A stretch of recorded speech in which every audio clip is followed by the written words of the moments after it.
함께 보실 말씀 요한복음 2장 13절에서 15절까지 우리 한 목소리로 합독하겠습니다. 시작. 유대인의 유월절이 가까운지라 예수님께서 예루살렘으로 올라가셨더니 성전 안에서 소와 양과 비둘기 파는 사람들과 돈 바꾸는 사람들이 앉아 있는 것을 보시고 노끈으로 채찍을 만드사 양이나 소를 다 성전에서 내쫓으시고 돈 바꾸는 사람들의 돈을 쏟으시며 상을 엎으시고. 아멘. 인사합니다. 오직 예수님. 네, 예수님의 은혜와 평강이 넘치시기를 축원합니다. 아멘. 네. 자, 오늘 함께 읽으신 요한복음 2장 13절에서 15절까지 오늘 본문을 토대로 예수님께서 성전에서 행하신 일의 의미라는 제목으로 말씀 받겠습니다. 예수님께서 예루살렘 성전에 올라가셔서 다 둘러 엎어버리셨어요. 네, 이제 이런 우리가 너무나 잘 아는 사건인데 여기에 담겨진 의미들이 있다는 것이죠. 자, 예수님께서 성전에서 행하신 일의 의미. 같이 한번 따라하겠습니다. 예수님께서 성전에서 행하신 일의 의미. 네, 예수님께서 성전에서 무슨 일을 행하셨는가? 자, 예수님께서 과격하셨어요. 와, 노끈으로 채찍을 만드시고 몽둥이로 막 때려 부시고. 예수님 이런 주신 적이 없는데 네, 어떻게 예수님 하나님께서 이렇게 하실 수 있는가 싶고 굉장히 화가 나셨어요. 대체 왜 그랬는가? 네, 거기에 담겨진 의미가 있습니다. 자, 우리 지난 시간에 여러분들 가나안 혼인잔치 후에 제자들 모습 그랬죠? 가나안 혼인잔치, 예수님의 구원 역사, 예수님의 구원 사역 이후에 제자들의 모습, 예수님의 말씀을 늘 생각하고 반추하고 묵상하는 그런 모습이었고요. 그리고 예수님과 함께 동행하는 모습이었고, 그리고 예수님의 십자가 부활 사건으로 인해서 더욱더 믿음이 견고하여지고 더욱더 믿음이 커지고 성장하고 확신하는 그런 모습으로 성장했다. 이런 얘기를 나눴고요. 자, 오늘 본문 사건은 여러분들 잘 아시다시피 예수님의 성전 정화 사건입니다. 예수님께서 성전을 갖다가 정화하시기 위해서 이렇게 화를 내시고 이렇게 하실 수 있는가 싶고 자, 그러셨어요. 자, 그렇다면 여기에 어떤 의미들이 담겨 있는지를 같이 살펴보도록 하겠습니다. 자, 예수님께서 성전에서 하신 일의 의미. 첫 번째는 소나 양이나 비둘기 파는 자들을 보셨다는 것입니다. 그들을 먼저 확인하셨어요. 자, 우리 14절을 다시 한번 보겠습니다. 14절 시작. 성전 안에서 소와 양과 비둘기 파는 사람들과 돈 바꾸는 사람들이 앉아 있는 것을 보시고. 아멘. 그들을 보셨다라고 기록되고 있다는 것입니다. 이 말은 여기에 담겨있는 의미는 역시 교회가 타락하고 있는 모습을 예수님께서 보셨다는 거예요. 하나님 보고 계신다는 거예요. 교회가 타락한다는 거예요. 그러지 않았으면 좋겠는데 구약교회가 타락했고 신약교회가 타락했고 그리고 마지막 종말의 시대 그때와 같으리라 이런 말씀도 하셨단 말이에요. 예수님께서 타락하러 가는 거예요. 야, 참 이렇게 예수님께서 하나님께서 교회가 타락하는 모습, 추락하는 모습을 보신다는 거예요. 보고 계신다는 거예요. 여기서 보신다라고 하는 것은 원어 뜻이 찾다, 발견하다 뭐 이런 뜻을 갖고 있는데요. 이 하나님께서는 그거를 보셨어요. 찾으시고 발견하셨다. 교회가 타락하는 모습. 자, 여러분들 하나님께서는 또 예수님께서는 그렇죠? 뭐 다 아는 사실이지만 다시 한번 여기 이 단어에 주목하는 거예요. 단어를 다시 깊이 생각하는 거예요. 예, 이게 하나님 말씀이고 하나님께 이렇게 행동하신다는 거예요. 이렇게 행하신다는 거예요. 하나님께서는 교회가 타락하고 교회 모든 모습들을 다 보고 계시고 듣고 계시고 알고 계시는 줄로 믿습니다. 다 하신다는 거예요. 교회가 성도들의 모습을 다 보신다는 거예요. 면밀히. 여러분들 하나님께서 세세하게 보십니다. 덜렁덜렁 보시는 게 아니고 깊고 세밀한 움직임 하나까지도 다 간파하신다는 거예요. 하나님께서. 그걸 또 미리 다 하신다는 거예요. 여러분 아담과 하와가 선악과를 따먹고 그리고 숨어버렸어요. 하나님께서 창세기 사건을 보면은 거기에 그렇게 나오죠. 하나님께서 찾아오셨어요. 아담아 어디 있느냐. 하나님 부르셨어요. 아담을 찾고 계셨어요. 아담과 하와가 선악과를 따먹고 범죄하고 그리고 두려움이 찾아오고 그리고 수치 가운데 그리고 숨습니다. 하나님께서 어디 숨었는지 모르셨을까요? 다 아셔요. 하나님께서. 그러나 하나님 직접 찾아오셔서 물으셨어요. 아담아 어디 있느냐? 물으셨습니다. 하나님께서 세세한 건 다 아셔요. 그리고 결국에는 그 죄값으로 말미암아서 어려움이 찾아왔지만 역시 하나님께서 가죽옷을 지어 입히시면서 그들의 치부를 가려주시는 그런 모습을 볼 수가 있습니다. 하나님은 은혜의 하나님이신 줄로 믿습니다. 다 아셔요. 다 알고 계시고 다 보고 계시고 다 간파하고 계시고 그렇다는 거예요. 자, 여러분들 출애굽한 이스라엘 백성들이 광야에 나와서 그렇죠? 금송아지 사건, 금송아지를 만들어 놓고 우리를 애굽에서 끌어낸 바로 신이 바로 이 송아지다. 말 같은 소리를 하냐 말이죠. 그렇게 우상을 만들어 놓고 결국에는 그들이 하고 싶은 것은 그런 거죠. 자기 마음대로 하고 싶은 거죠. 그런 거죠. 그 사건이에요. 이 사건으로 말미암아서 하나님께서 진노하셨고 너무 섭섭하셨어요. 그 마음이 그 말이 나와요. 그래서 이 금송아지 사건으로 말미암아서 모세에게 하나님 말씀하시죠. 이스라엘 백성들 이들을 죽게 하리라. 그리고 너로 말미암아서 다시 한 민족을 만들고 그리고 그들에게 가나안 땅을 들어가게 하리라. 모세가 그냥 온몸을 다해서 막죠. 중보합니다. 예수님의 모습을 볼 수가 있습니다. 하나님 그러시면 안 됩니다. 그런 모습. 차라리 제 이름을 생명책에 지워주시옵소서. 모세의 모습을 볼 수가 있습니다. 하나님께서 어쨌든 그 기도를 들으시고 응답하시고 하나님께 넘어가셨어요. 하나님 다 하신다. 하나님 다 하신다. 간파하고 계신다. 세세한 걸 보고 계신다. 사사기 역사와 그리고 열왕기 역사 모든 역사가 마찬가지입니다. 하나님 이스라엘 백성들이 그렇게 타락하고 하나님을 떠나고 범죄하고 모든 것들을 다 보고 계신다. 다시 말씀드리면 세세한 것까지도 다 확인하시고 보고 계시고 알고 계신다. 라고 하는 것을 볼 수 있습니다. 성전에서 예수님께서 올라가셨을 때 그 예수님 당시 그렇게 거기가 구약교회 마지막인 거예요. 타락하는 모습들, 외식하는 모습들을 다 알고 계셨다. 그걸 간파하고 계시고 다 보고 계셨다는 것을 오늘 본문에서 보여주고 있는 것을 보여줍니다. 다윗이 밧세바 간통 사건도 마찬가지예요. 다윗의 밧세바를 간통한 사건. 그런데 그것이 굉장히 은밀한 일이에요. 내밀한 일입니다. 그러니까 밧세바를 간통한 그것이 밧세바가 목욕하는 걸 받고 알아보니까 우리아의 아내라는 사실도 알았다는 거예요. 그런데 정욕을 멈추지 못하고 밧세바를 범하죠. 자, 이것까지는 그러니까 눈으로 드러나는 사건인데 남편 우리아를 살해하는 사건은 여러분들 다윗의 마음에서 벌어지는 일이에요. 그러니까 은밀한 일이고 내밀한 일이고 아무도 모르는 거예요. 왜 요압 장군에게 편지를 보내가지고 그것도 우리아의 손에다가 이게 잔인한 거죠. 우리아의 손에 쥐어가지고 요압 장군에게 그 은밀한 편지를 딱 보내는데 거기에 그렇게 써 있었다는 거잖아요. 우리아를 최전방에 보내어 죽게 하라. 그러니까 왜 요압 장군은 이런 일을 하는지를 알 수 없어요. 다윗의 내밀한 일인 상황들. 그러니까 아무도 모르는 거예요. 하나님께서는 다 보고 계시고 알고 계셨는 줄로 믿습니다. 다 하시는 거예요. 중심을 보시고 다 간파하고 계시고 내밀한 사건들 그렇게 그냥 미세한 것들을 하나님 다 보신다는 거예요. 자, 여러분들 그래서 나단 선자를 보내서 그 죄를 지적하는 거죠. 그냥 기절할 일인 거예요. 기절할 일 깜짝 놀라는 거예요. 우리나라 속담에 여러분들 방귀뀌는 성낸다라는 표현이 있죠. 이런 속담이나 이렇게 뭐 사자성어나 이런 것들이 오랜 시간을 통해서 거슬러 왔기 때문에 걸러지고 확인되고 야, 이게 맞는 말이다. 그러니까 지금까지 내려오는 거예요. 이 부분적 진리입니다. 이 속담 이런 거. 그러니까 방귀뀌는 속낸다. 여러분들 자기가 잘못해놓고 자기 잘못을 갖다 덮기 위해서 승질을 내는 거예요. 자기 잘못을 덮기 위해서 그러는 거예요. 다윗이 충분히 그럴 수 있었습니다.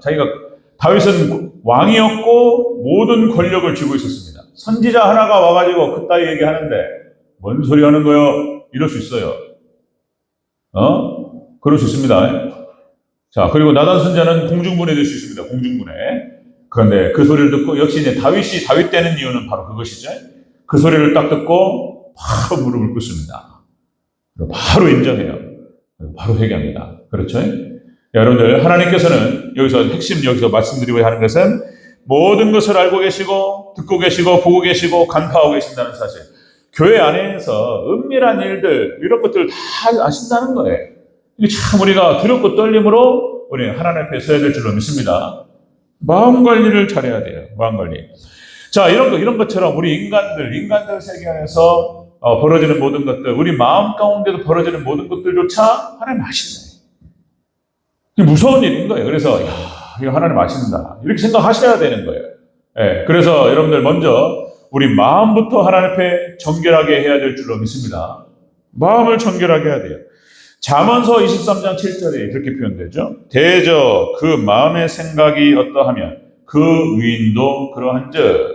그러니까 생각하는 것, 마음에 품는 것, 그 사람이 그거예요. 그 사람인 거예요. 그게. 그건 성경의 하나님 말씀이에요. 하나님께 말씀하시는 거예요. 마음에 품는 것, 마음에 생각하는 것, 겉으로 드러나진 않았어요. 표정 관리하고 포커페이스라는 표현도 쓰죠. 전혀 눈빛도 다 가렸어. 다 아무도 모르는 거예요. 자기만 아는 거예요. 자기 마음속에 벌어지는 거예요. 하나님은 아시는 줄로 믿습니다. 그런 거예요. 그래서 우리는 먼저 마음을 지키고 마음을 정화해야 돼요. 잘못된 것들이 있다면 하나님 말씀 앞에 서서 바로 돌이키고 회개해야 될 줄로 믿습니다. 그것이 행동으로 나오고 액션으로 나오고 바로 삶으로 연결돼버려요. 그냥 그 마음에 품었던 것들이. 그렇다는 거예요. 자, 여러분들 예수님께서 성전에서 행하신 일은 바로 그런 거예요. 첫 번째는 보시는 거예요. 예, 교회가 타락하는 모습, 구약교회가 마지막에 망하고 있는 모습을 예수님께서 보시는 거예요. 예수님 원하시는 게 무엇인가? 하나님 원하시는 것이 무엇인가를 오늘 본문을 통해서 알 수 있습니다. 하나님께서 알고 계십니다. 두 번째, 자, 예수님께서 성전에서 행하신 일의 의미, 두 번째는 양이나 소를 다 성전에서 내쫓으십니다. 터터래 15절 한번 읽겠습니다. 15절 시작. 노끈으로 채찍을 만드사 양이나 소를 다 성전에서 내쫓으시고. 아멘. 다 쫓아내버리 하는 예수님께서. 이렇게 과격한 적이 없었어요. 예수님께서 어떤 액션을 취한 적이 없었어요. 물론 야단치시고 이건 아니다라고 말씀하시고 이러신 적은 있었어도, 그죠? 막 온몸으로 그렇게 하신 적은 없었어요. 성전 정화 사건, 이 말씀에 담겨있는 의미는 예수님께서는, 하나님께서는 거짓된 예배를 받지 않으신다는 것을 의미하는 거예요. 거짓된 예배. 자, 여러분들, 소나 양이라고 하는 것, 우리가 구약교회에서 역시 이제 이스라엘 백성들이 출애굽을 해서 광야에서부터 시작된, 그렇죠? 제사 방식, 모세를 통해서 말씀하셨던 5대 제사가 나오잖아요. 번제와 화목제, 그리고 속죄제, 속건제, 소제가 나오죠. 그러니까 대속에 대한 개념인 거예요. 그래서 이스라엘에서 40년 동안 유목 생활을 한 거예요. 양을 치면서 뭐 양도 잡아먹기도 하고 양의 젖도 먹고 뭐 이렇게 했겠죠. 예, 어쨌든 간에 근데 그것이 가장 중요한 것 중에 하나는 그 양을 잡아서 자기 재산을 일부를 드리면서 하나님께 제사를 드렸다는 거예요. 그러니까 소나 양을 갖다가 그러니까 쫓아버렸다라고 하는 것은 예수님을 상징하잖아요. 양이나 소가. 그러니까 대속을 상징하는 것이고 예수님을 상징하는 그런 재료들이란 말이야. 그런데 이걸 내쫓아버렸다라고 하는 것은 예수님께서 이것을 의미하는 거예요. 거짓된 예배, 참되지 못한 예배는 안 받으신다는 거예요. 안 받으신다. 그런 얘기를 하는 거예요. 거짓된 예배. 자, 여러분들, 하나님께서는 우리의 중심을 보시고 잘못된 마음 이런 것들 다 아시고 또 때로는 우리의 거짓되고 잘못된 예배와 예물은 하나님 받지 않으시는 줄로 믿습니다. 안 받아버려요. 하나님께서 전혀 상관이 없어요. 이러신다는 거예요. 안 받겠다는 거예요. 안 받겠다. 가인과 아벨 사건 대표적으로 그렇죠? 가인의 제사는 하나님 받지 않으셨습니다. 그러니까 여기서부터 우리가 잘 생각해야 돼요. 여러분, 여러 번 말씀을 드렸지만 여러분들, 하나님 백성들이 예배에 실패하면서 인생 실패하는 거예요. 꼭 잊지 마시기 바랍니다. 같이 한번 따라하겠습니다. 예배에 실패하면 인생 실패한다. 가인이 대표적인 상징적인 존재예요. 하나님께 그러니까 무성의한 제사의식이라는 표현을 쓰나요? 무성의한 제사의식, 믿음이 없었다는 거예요. 아벨은 믿음으로 가인보다 더 나은 제사를 드렸다는 거예요. 그래서 하나님께서는 아벨의 제사를 받으셨어요. 양을 드리든 곡물을 드리든 그게 중요치 않아요. 재료는 중요치 않습니다. 그걸 믿음으로 드리느냐, 정성을 다해서 성의껏 하나님께 드리냐, 이 주기 중요한 마음 자세가 중요했던 거예요. 그런데 가인은 그렇지 않았다는 거예요. 가인은 그렇지 않았다는 거예요. 그냥 덜렁덜렁 아무거나 해가지고 그냥 이렇게 한 거예요. 안 받아요, 하나님께서. 그런데 이 예배에 실패하면서 가인은, 그렇죠? 동생 아벨에 대한 그 미움, 시기, 질투, 이것들이 마음속에서 확 불타오면서 결국에는 살인까지 가버린 거예요. 불행한 사건이에요, 이 죄, 그렇죠? 그러니까 가인은 그렇게 해가지고 지금은 이제 이렇게 부는 거예요. 일루미나티, 지금 전 세계를 지배하는 검은 선이라는 표현을 쓰는 건데 거기에 조상이 되어버렸어요. 가인은. 그 뿌리를 거기로 봐요. 가인. 완전히 하나님을 떠나서 하나님을 대적하는 존재, 이렇게 보는 거예요. 그러니까 예배에 실패하면서 하나님 마음과 정성을 다해서 하나님을 섬기는 그 믿음, 여기에서 실패하면서 인생이 그 영혼이 그냥 나락으로 가버리는 그런 모습을 보게 됩니다. 자, 또 여러분들 아론의 두 아들 나답과 아비후 사건, 그렇죠? 내밀한 일인 거예요. 이것도 굉장히 민수기 우리가 살펴봤는데 민수기 3장 4절 나답과 아비후는 시내 광야에서 여호와 앞에 다른 불을 들이다가 여호와 앞에서 죽어 후손이 없었더라. 이게 나와요. 그러니까 다른 불을 반드시 번제물에 불을 붙여가지고 등불을 붙이라고 하나님 말씀하셨는데 그런 말씀에 대해서 하나님 그러니까 귓등으로 듣는다 이거예요. 그러니까 무시해버린 거예요. 그냥 하나님 말씀을 무시하고 멸시하고 하나님 그렇게 받으신 거예요. 그냥 그 자리에서 철사해버렸습니다. 나답과 아비후. 아들이 넷이 있었는데 큰아들과 둘째 아들이 죽어버렸어요. 그냥 기가 막힌 상황들, 아론의 아픔이에요. 아론의 평생의 아픔이고 슬픔이에요. 이런 일이 벌어졌어요. 그러니까 하나님 내밀한 것들, 아주 세밀한 것들도 다 보고 계시고 알고 계신다. 그럼 우리가 어떻게 하나님을 섬겨야 될 것인가? 여러분들 하나님 말씀 앞에 두렵고 떨림으로 잘해야 될 줄로 믿습니다. 잘해야 돼요. 막연하게 잘하라 그러면 안 되고 역시 말씀대로 말씀을 잘 알아야 돼요. 말씀을 잘 알고 우리를 향하신 하나님의 뜻을 잘 알아야 돼요. 어쨌든 간에 불순한 마음과 불순한 태도 다 하신다는 거예요. 그걸. 자, 예수님께서 성전에서 행하신 일 그런 거예요. 예수님 다 하시고 모든 교회의 타락상을 다 보고 계셨고 쫓아내버리셨어요. 다 쫓아내버리셨어요. 또 엘리의 두 아들 홈리와 비나스 사건도 마찬가지죠. 이렇게 불순할 수가 없습니다. 하나님께 드려진 그 물질과 헌물을 갖다가 중간에 가로채지 않나. 이건 하나님에 대한 하나님은 어떻게 받길래 이런 행동을 하냐 말이죠. 홈리와 비나스 역시 블레셋과의 전투에 나가서 그래서 죽임을 당합니다. 하나님이 역사하셨어요. 그런 것. 자, 여러분들 이사야서 1장 13절 이렇게 표현됩니다. 이사야가 살던 시대에 이스라엘이 타락하고 그렇게 해서 바알과 아세라를 섬기고 하나님을 멸시하고 이래버렸어요. 그러니까 하나님이 이사야를 통해 하시는 말씀이에요. 이사야서 1장 13절 헛된 재물을 다시는 가져오지 말라. 분향은 내가 가증히 여기는 바요. 월삭과 안식일과 대회로 모이는 것도 그러하도다. 성회와 아울러 악을 행하는 것을 내가 견디지 못하겠다. 하나님을 섬긴다고 하면서 양다리 딱 곁단 걸치고 이렇게 하는 거 있을 수 없는 일이죠. 결혼한 아내가 있을 수 있습니까? 남편이 여자친구가 있다거나 있을 수 있느냐 이 말이에요. 그건 용납이 안 되는 거예요. 그거는 그죠? 똑같은 거예요. 용납할 수 없습니다. 하나님 마음이 상하셨고 너무 화가 나셨어요. 가져오지 말라 이렇게 말씀하셨던 거예요. 신약의 유대인들 마지막 교회 역시 여러분들 예수님 당시 그러니까 구약교회가 망하는 거예요. 이렇게 해서 외식하는 서기관들과 바리새인들 막 독사의 자식들아 예수님께서 그렇게 말씀하셨고 역시 또 여러분들 에서보드 사빌라 또 강조 말씀드립니다. 여러분들 7교회 소아시아 7교회 2000년 교회 역사의 역사가 담겨져 있다. 놀라운 비밀들인 거예요. 여러분들 역시 서머낙교회 그리고 필라델피아 교회만 칭찬을 받습니다. 서머낙교회는 순교 폴리갑의 순교를 통해서 하나님께 영광 올려드렸고 그리고 필라델피아 교회는 역시 순교를 감당했던 거예요. 순교와 선교만 하나님 칭찬하시는 거예요. 그러니까 우리 자신을 하나님 앞에 정말 순교자의 자세로 하나님께 우리 자신을 죽이고 비우고 하나님께 나아가야 될 줄로 믿습니다. 선교 이거 두 가지만 칭찬하는 거예요. 지금 라오디게아 시대예요. 지금 이렇게 표현하는 거예요. 그러니까 민주주의와 다원주의가 세속주의가 된다. 다원주의 양다리 걸치고 그러니까 구약교회가 멸망하고 이랬던 지금 이 현상이 지금 눈앞에 나타나는 거예요. 교회가 세속화되고 지금 이게 예언되었던 겁니다. 마지막 때 타락한다는 사실을. 이걸 하나님께서 다 보고 계시고 또 하나님께서는 이렇게 거짓된 예배를 받지 않으신다. 예. 여러분들 우리 말씀 앞에 서서 정신 바짝 차려야 될 줄로 믿습니다. 저도 그렇고 우리 성도는 다 마찬가지예요. 예. 말씀.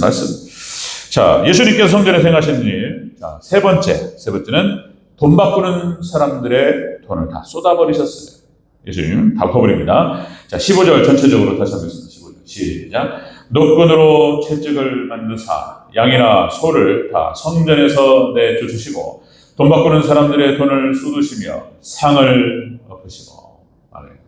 다 퍼버리셨어요, 하나님께서. 이 말은 뭔 말이냐면은 탐심의 예배도 받지 않으신다는 거예요. 탐심의 예배가 또 있다는 거예요. 탐심. 자, 여러분들 당시에 성전에서 돈을 바꾸는 그 이유가 무엇이냐면, 그러니까 당시에 이스라엘 로마의 속국이었어요. 로마의 화폐가 돌아다니는 거예요. 경제. 그런데 성전에서는 성전 세겔만을 현금으로 받았다는 거예요. 이게 로마의 화폐를 성전 세겔로 바꾸는 거예요. 그런데 그럴 수 있죠. 그렇게 성전 세계를 갖다가 헌금으로 받는 그것이 있기 때문에 바꾸는 게 뭐가 잘못됐냐 이럴 수 있는데 중요한 건 환전 차익을 노리는 거예요.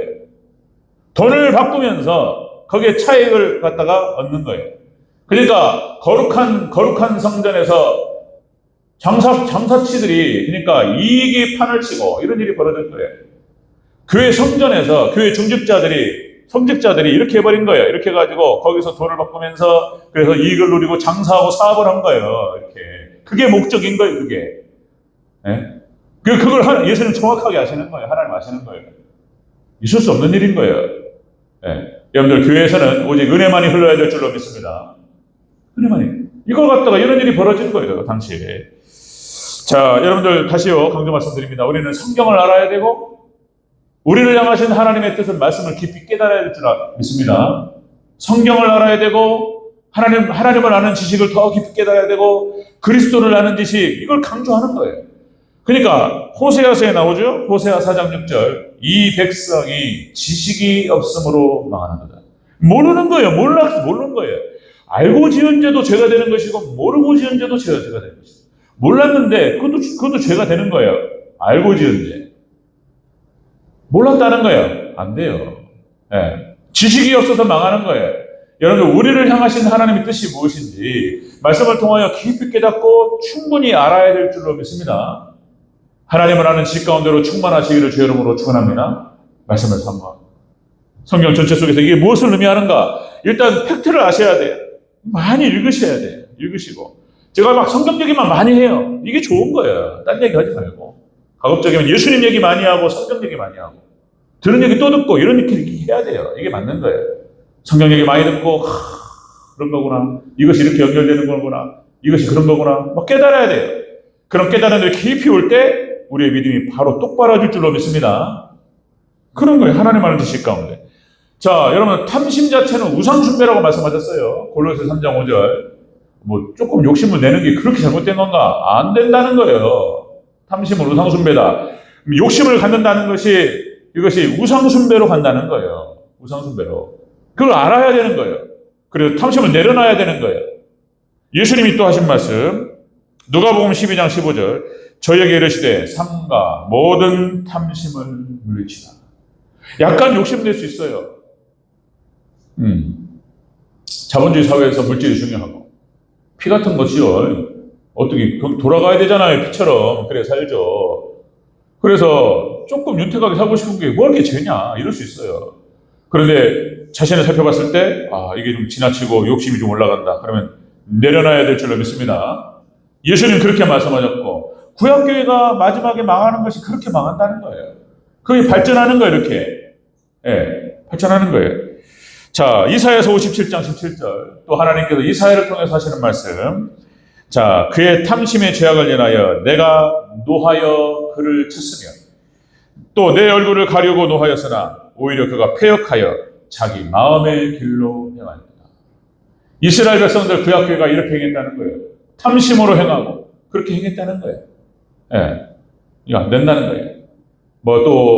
사울이 아말렉을 진멸하라 했을 때 또 가가지고 양과 소 이런 것들을 또 끄집어 내오잖아요.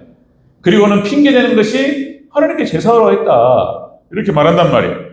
사무엘상 15장 21절 22절 나오죠. 가장 좋은 것으로 길갈에서 당신의 하나님 여호와께 제사하려고 양과 소를 끌어왔나이다. 이렇게 얘기한다. 사울이. 그죠? 하나님 다 하셔요.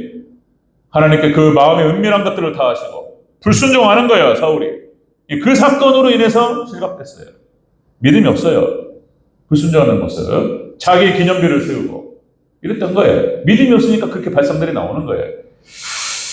자, 그런 겁니다. 또 여러분들 강조 말씀드립니다. 뭐 다른 거 없습니다. 우리가 다 하는 거예요.